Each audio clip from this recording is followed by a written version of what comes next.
ये तो पार्टी को बताना है और समाज तय करेगा आने वाले चुनाव में कि उनको किनके साथ जाना है। ये भारतीय जनता पार्टी को विचार करना होगा, उनको बताना होगा कि क्यों ऐसा लगातार पिछले 2-3 वर्षों से ऐसा किया जा रहा है। क्यों 5 सांसद रहते हुए बिहार से एक भी केंद्र में मंत्रालय नहीं दिया गया? क्यों 17 विधायक और 4 एमएलसी वाली भारतीय जनता पार्टी न ही उप मुख्यमंत्री और न ही महत्वपूर्ण विभाग उनके मंत्रियों को दिया गया? क्यों नहीं प्रदेश में जब स्वर्ण आयोग की घोषणा हुई तो उसमें अध्यक्ष के तौर पर राजपूत समाज के व्यक्ति को उसमें जिम्मेदारी नहीं दी गई? और क्यों नहीं समाज में जब पार्टी स्तर पे भी जब महत्वपूर्ण पद देने की आई महामंत्री को तो उनके समाज को क्यों वंचित रखा गया? राजपूत समाज हमेशा भारतीय जनता पार्टी के साथ मजबूती से खड़ा रहा है और आज से नहीं, जब जंगल राज का दौर था, लालू जी की सरकार थी, उस समय से भारतीय जनता पार्टी के साथ राजपूत समाज का एक एक कार्यकर्ता, एक एक व्यक्ति, एक एक नेता पूरे तन मन और धन से और मजबूती से सड़कों पे लड़ाई लड़ते रहा है, समाज के लिए, व्यक्ति के लिए, इस बिहार की गरिमा को बचाने के लिए। और जिसका परिणाम आपने देखा होगा कि 2005 से बिहार में एनडीए की सरकार है। भारतीय जनता पार्टी ने भी राजपूत समाज को बिहार के साथ साथ देश के अन्य राज्यों में भी तवज्जो दिया, अपना आशीर्वाद दिया केंद्रीय नेतृत्व ने और उनको उचित मान सम्मान दिया।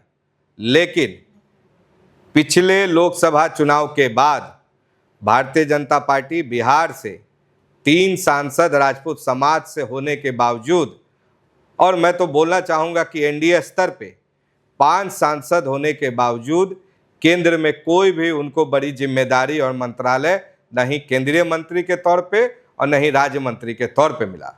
तब भी समाज चुप रहा, शांत रहा, आदरणीय प्रधानमंत्री जी के नेतृत्व में विश्वास रखा। उसके बाद बिहार में जब सरकार बनी और सरकार में जब विस्तृतकरण हुआ मंत्रालय में, तो समाज को उम्मीद था कि बिहार में राजपूत समाज को प्रमुख विभाग दिया जाएगा।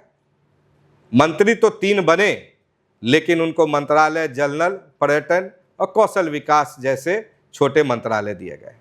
तब भी समाज के व्यक्ति, राजपूत समाज चूंकि राष्ट्र प्रेमी है, राष्ट्र के विचारधाराओं से प्रेरित होकर भारतीय जनता पार्टी के साथ जुड़ा है, उनके साथ खड़ा है, तो भी चुप रहा। लेकिन अभी 2 दिन पहले जब बिहार में प्रदेश में स्वर्ण आयोग की घोषणा हुई तो उसमें भी अध्यक्ष पद से राजपूत समाज को वंचित कर दिया गया। और भारतीय जनता पार्टी संगठन की जब टीम की घोषणा हुई तो लगातार तीसरे टर्म से राजपूत समाज से कोई भी महामंत्री जैसा महत्वपूर्ण पद उनको नहीं दिया गया। मैं अपने प्रदेश के नेतृत्व से, केंद्रीय नेतृत्व से और हमारे समाज के प्रमुख नेता जो भारतीय जनता पार्टी में प्रमुख रोल अदा कर रहे हैं, उनसे मैं पूछना चाहता हूं कि ये समाज से ये सौतेला व्यवहार क्यों है? क्या राजपूत समाज ने कोई गलती की है? क्या राजपूत समाज ने आपके साथ जो आपके बुरे समय में लड़ाई लड़ी, इस पार्टी को सींचने के लिए अपना सर्वस्व दिया, खून दिया, पसीना दिया, क्या आप उस चीज को भूल चुके हैं? ये हम नहीं पूछ रहे, ये हमारा समाज पूछ रहा है। और आने वाले चुनाव में भी जाने से पहले हमारे समाज के लोग पूछ रहे हैं कि हमारे समाज का क्या होगा, भविष्य क्या होगा भारतीय जनता पार्टी में। इस चीज को प्रदेश के नेतृत्व को, केंद्रीय नेतृत्व को सोचना होगा, समझना होगा और इन चीजों को हमारे समाज को बताना होगा।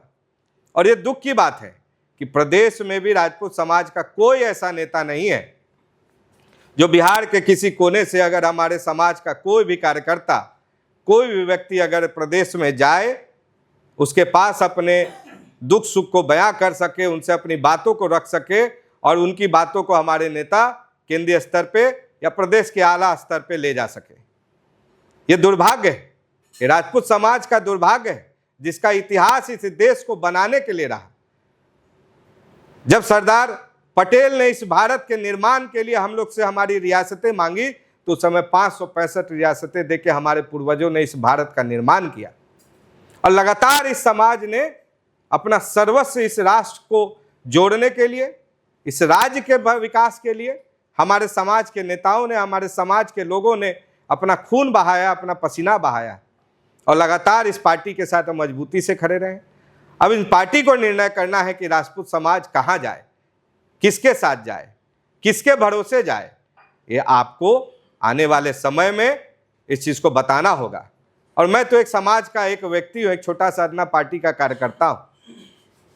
मन में दुख हमें भी है, क्योंकि समाज के लोग जब हम क्षेत्र में जाते हैं, कल से लगातार फोन आ रहे हैं कि कहां जा रहा है भारतीय जनता पार्टी, क्यों ऐसा सौतेला व्यवहार राजपूत समाज के साथ हो रहा है। क्या हमारे शीर्ष नेतृत्व को ऐसा लगता है कि हमारे समाज के नेताओं में वो काबिलियत नहीं है कि ऐसे महत्वपूर्ण पदों को वो संभाल सके? क्या केंद्र में मंत्री बनने लायक कोई नहीं है? क्या प्रदेश में उप मुख्यमंत्री या मुख्यमंत्री बनने लायक नहीं है? या प्रदेश में कोई बिहार सरकार के महत्वपूर्ण मंत्रालय चलाने लायक नहीं है? या स्वर्ण आयोग के अध्यक्ष बनने लायक नहीं है? या पार्टी में महामंत्री जैसे महत्वपूर्ण पद की जिम्मेदारी निभाने लायक राजपूत समाज का कोई व्यक्ति या पदाधिकारी नहीं है? ये पार्टी को इस चीजों को, हमारे समाज को आके खुल करके बताना होगा। बिहार की राजनीति की जब भी बात होती है तो सामाजिक संरचना जो है या फिर जातीय व्यवस्था जो है, उससे कहीं ना कहीं अपने आप को अलग नहीं किया जा सकता। ऐसे में क्या लग रहा है, आगामी इसी वर्ष में जो है, इस वर्ष के अंत में बिहार विधानसभा का चुनाव होना है, ऐसे में राजपूत समाज क्या निर्णय ले सकता है? अब तो मैंने तो अपने समाज की बातों को आपके चैनल के माध्यम से हमारे वरिष्ठों को मैंने बताया है और खुल के बताया है, क्योंकि एक गंभीर समस्या है। समाज में जिस तरीके से पूरे राज्य में नाराजगी फैल रही है, एक एक कार्यकर्ता, एक एक व्यक्ति उस समाज का नाराज हो रहा है। ये भारतीय जनता पार्टी को विचार करना होगा, उनको बताना होगा कि क्यों ऐसा लगातार पिछले 2-3 वर्षों से ऐसा किया जा रहा है। क्यों 5 सांसद रहते हुए बिहार से एक भी केंद्र में मंत्रालय नहीं दिया गया? क्यों 17 विधायक और 4 एमएलसी वाली भारतीय जनता पार्टी न ही उप मुख्यमंत्री और न ही महत्वपूर्ण विभाग उनको मंत्रियों को दिया गया? क्यों नहीं प्रदेश में जब स्वर्ण आयोग की घोषणा हुई तो उसमें अध्यक्ष के तौर पर राजपूत समाज के व्यक्ति को उसमें जिम्मेदारी नहीं दी गई?